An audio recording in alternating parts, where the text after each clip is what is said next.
Hello everyone, you're watching News Point. I'm Shivan Jonna.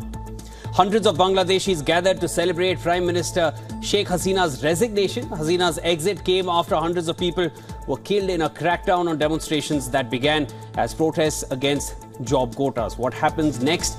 We will break it down for you right here on News Point, as the Prime Minister of Bangladesh is now in India and is seeking asylum in the UK. What happens next in Bangladesh? That's what we decode for you. Let's start with headlines.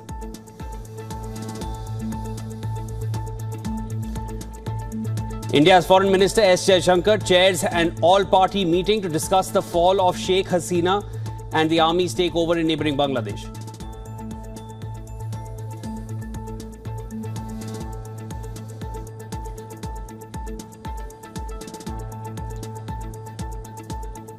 Student leaders who spearheaded movement against job quotas in Bangladesh want a new interim government with Nobel Peace Laureate Mohammad Yunus as its chief advisor.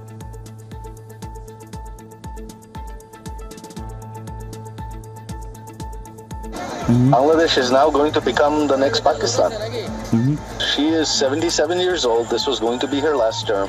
She was going to retire after this anyway. Former Bangladesh Prime Minister Sheikh Hasina's son speaks to WION, says people of Bangladesh are ungrateful, says Bangladesh will be the next Pakistan. Wajid says his mother is disappointed and disheartened.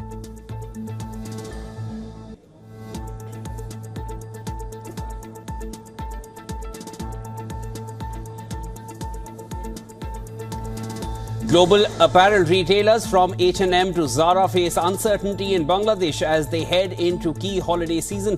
The current political unrest is expected to disrupt the country's clothing industry.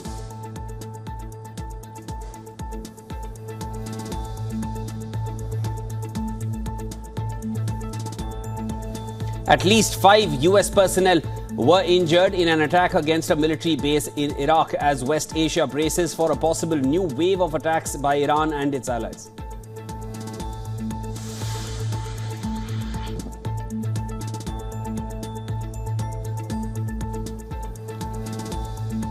US President Joe Biden and Jordan's King Abdullah discuss efforts to de-escalate tensions in West Asia after Iran vows to retaliate against Israel over the killing of Hamas leader Ismail Haniyeh in Tehran.